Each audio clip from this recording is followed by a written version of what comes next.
얘, 너는 내가 하는 말이 말 같지도 않니? 주말에 애들 데리고 한번 내려오라니까 왜 이렇게 말을 안 들어? 내가 꼭 이렇게 전화해서 싫은 소리를 해야겠니? 어머님, 애들 둘 다 주말에도 학원 다니고 공부하느라 바빠요. 방학하면 내려간다고 했는데 왜 이렇게 닥달을 하세요? 닭달, 혼자 사는 할머니가 손주 보고 싶다고 하는 게 닭달하는 거야? 너가 애들을 쥐잡듯이 잡으니까 공부만 하느라고 놀 시간도 없지. 학원만 보낸다고 부모 역할을 다 하는 것 같냐? 어머님 댁 한 번 내려가려면 왔다 갔다 6시간 운전해야 해요. 남편도 힘들게 일하는데 주말에 운전을 그렇게 시키셔야 직성이 풀리시겠어요? 제가 애들 사진도 자주 보내드리고 영상통화도 얼마든지 하실 수 있잖아요. 한참 애들한테 중요한 시기고 애들이 먼저 공부에 집중하고 싶다는데 대체 왜 그러시는 거예요? 아니, 아무리 그래도 그렇지. 너가 친정 근처에서 살고 싶다고 박박 우기는 바람에 내 아들 멀리 데려가 놓고 이제 와서 멀다고 보러 오기 싫다는 게 말이나 되는 소리야? 저희 결혼하고 산 지도 벌써 11년 됐어요. 제가 둘째 낳기 전만 해도 자주 내려갔었잖아요. 애들도 더 이상 할머니 안 찾고 자기 친구들이랑 놀고 싶어 해요. 너가 중간에서 애들한테 내 욕을 하니까 그렇지. 제발 그만 좀 하세요. 애들 학교 방학하면 학원도 방학하니까 그때 데리고 내려갈게요. 너가 문제야. 항상 너가 나를 따돌리고 무시하니까 너네 애들도 똑같은 거지. 결혼 11년 차 10살 아들과 9살 딸아이를 키우고 있는 여자입니다. 남편과 맞벌이를 하면서 살고 있고 정말 모든 면에서 평범한 가정이에요. 시아버님은 제가 결혼도 하기 전에 먼저 돌아가셨고 어머님은 그때도 혼자 살고 계셨습니다. 제가 남편을 뺏어갔다고 생각하고 계시지만 어머님 기억이 잘못되어 있을 뿐 전혀 사실이 아니에요. 저는 지금 사는 이 지역이 제가 태어나고 자란 고향이고 남편은 지방 출신인데 직장 때문에 올라와서 살고 있었습니다. 결혼하면서 자연스럽게 살고 있던 이 동네에 자리를 잡았을 뿐이고 결코 남편이 저 때문에 홀어머니를 버리고 이 동네로 이사를 온 것이 아니에요. 그런데도 어머님은 어떤 피해망상에 젖어 있는지 신혼 때부터 무슨 말만 했다 하면 제가 본인 아들 뺏어갔다며 그렇게 못살게 굴고 있습니다. 차로 3시간 걸리는 거리를 마음처럼 쉽게 왔다 갔다 할 수 있나요? 실제로 애들도 할머니 집에 가자고 하면 다들 안 가면 안 되냐고 한숨부터 쉽니다. 얘네들이 거기 가서 뭐하고 놀겠어요. 할머니 집에 좋아하는 게임기가 있길 하나, 장난감이 있기를 하나, 집도 거실 겸 주방 있고 방 하나 있는 빌라라서 애들이 마음껏 뛰놀 공간도 없습니다. 한 번 내려가면 워낙 오래 걸리니까 하루 자고 올라와야 하는데 저랑 남편은 거실 바닥에 이불 깔고 자고 그나마 애들은 안방 할머니 침대에서 재워요. 남편이 평일에 일하는 것도 고되고 힘들 텐데 주말 이틀 동안 제대로 쉬지도 못하고 왕복 6시간 이상 운전시키는 것도 보통 일이 아닙니다. 여보, 오늘 엄마 전화 받았어? 갑자기 나한테 전화를 다 하시네. 왜? 또 내 욕하셨어? 그냥 이제는 그러려니 해. 당신 신경 쓰이면 주말에 혼자 어머님한테 내려갔다 와. 아니야, 그냥 애들이랑 놀아줘야지. 평일엔 늦게 퇴근하니까 애들 얼굴도 제대로 못 보는데 당신이 엄마 전화 받느라 고생이네. 그냥 엄마 번호 뜨면 받지 마. 어머님 전화인데 어떻게 또 그래? 그냥 난 괜찮으니까 신경 안 써도 돼. 그래, 아마도 내가 처가 근처에서 사니까 엄마가 더 저러시는 것 같아. 그냥 좀 한가할 때 되면 나 혼자 내려갔다 올게. 그래, 애들도 같이 가면 좋은데 워낙 가기 싫어하니까. 요즘 애들이 어른들보다 더 바쁜 거 알고 계시나요? 아직 초등학생인 아이들인데 둘 다 학원을 엄청나게 다닙니다. 이렇게 이야기하면 제가 아이들에게 공부하라고 강요하는 엄마라고 생각하시겠지만 저희 애들 다니는 학원 중에 공부 관련한 학원은 수학학원 딱 하나밖에 없어요. 그것도 애들이 자기 학교 친구들은 다 다니는데 왜 나는 안 보내주냐고 해서 등록해줬습니다. 그 외에는 축구교실, 태권도 학원, 수영을 다녀요. 둘째는 얼마 전부터 수영 대신 피아노 배우고 싶다고 해서 피아노도 가르치고 있습니다. 절대 부모가 먼저 학원 다니라고 강요하는 시대가 아니라 아이들이 학교 친구들이랑 학원 정보를 교류하고 본인이 배우고 싶은 것을 스스로 선택하더라고요. 한 달에 들어가는 학원비만 해도 만만치 않은 돈이지만 저희 부부가 맞벌이를 하고 있어서 그럭저럭 학원비 걱정은 덜하고 있습니다.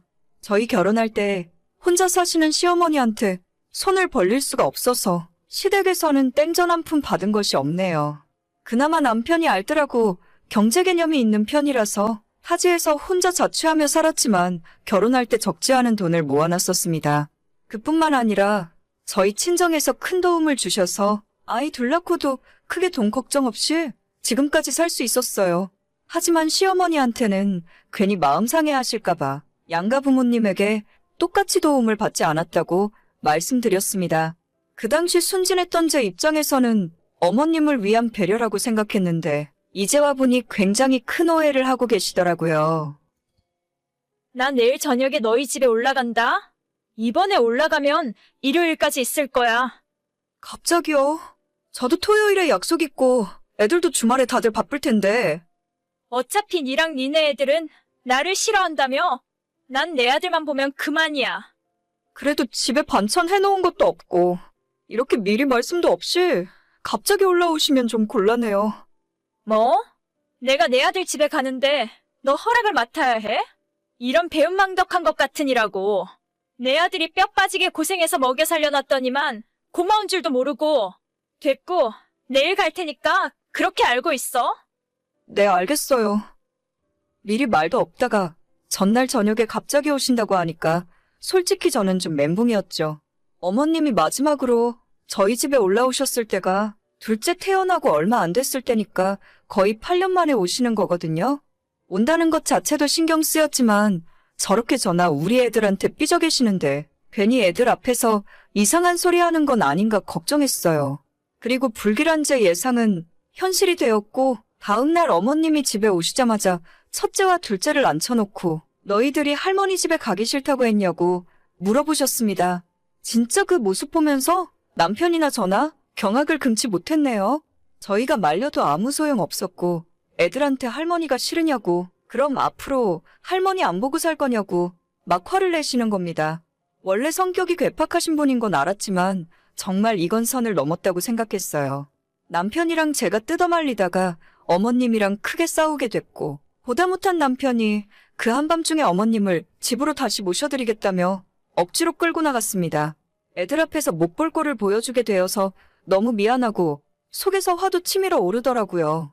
놀란 아이들을 간신히 진정시키고 저도 안방으로 들어왔는데 그때 남편이랑 같이 내려가고 있던 어머님에게서 카톡이 왔습니다. 야, 이번에는 내가 그냥 내려가지만 너 그따위로 처신할 거라면 애들 데리고 너네 친정 가서 살아. 내가 우리 아들이랑 둘이 살 테니까 너는 너네 애들 데리고 나가서 살면 되겠네. 어머님, 뭔가 크게 오해하고 계신데요. 일단 이 집이 애들 아빠 집이 아니에요. 무슨 소리야? 우리 아들이 일해서 번 돈으로 산 거지. 니까 짓게 나가서 벌어봐야 얼마나 벌어온다고? 공동명인이 그딴 소리 할 거라면 내 앞에서 안 통해. 아니 그게 아니라 저희가 사는 이 집은 저 결혼할 때 친정에서 해주신 집이라서요. 굳이 나가야 하면 애들 아빠가 나가야 하는데 제가 알기로는 저나 우리 애들 놔두고 집 나갈 사람이 아니에요. 니들 결혼하고 돈 모아서 산 집이라면서? 저희가 버는 돈으로 이런 아파트를 어떻게 사요? 애들 둘 키우면서 살면 월급 남는 것도 없어요. 그래도 한 집의 가장은 남편인 거야. 누가 아니래요? 우리 집의 가장은 애들 아빠고 이 집은 제 명의로 된 제 집이라고요. 상황 파악을 한 건지 그 이후로 답장은 오질 않았습니다. 남편이 그 늦은 시간에 시모를 댁에 모셔다 드리고 다시 집에 돌아왔을 때는 새벽 4시가 넘은 시간이었죠. 그 사이에 저와 시모가 카톡으로 한판 붙었다는 사실을 남편은 모르고 있었는지 갔다 와서 한다는 소리가 엄마가 내려가는 동안에 차 안에서 화도 다 풀리고 저에 대해 아무 소리 안 해서 좋았다고 하더라고요. 크게 충격을 받으셨는지 그 뒤로 지금까지 한 번도 시모한테 연락 온 적이 없습니다. 매주 꼬박 2-3번씩 전화해서 속을 다 뒤집어 놓는 분이었는데 이제는 더 이상 쫓아낸다 소리를 못 하시겠죠. 나이를 먹을수록 입은 닫고 지갑은 열라는 말이 있는데 저는 시모가 지갑까지는 안 열어도 괜찮으니까 입은 좀 닫고 계셨으면 좋겠습니다. 얘기를 하면 할수록 본전도 못 찾을 텐데 자꾸 저랑 싸워봤자 좋을 것이 하나도 없으니까요. 저도 그렇게까지 못된 사람은 아니라 평소에 며느리로서 기본은 하며 살았습니다. 8월에 애들 학원 방학하면 그때나 한번 애들 데리고 내려가야겠네요. 오늘의 사연은 여기까지입니다. 구독과 좋아요, 알림 설정은 많은 힘이 됩니다. 다들 행복하시고 좋은 하루 되세요.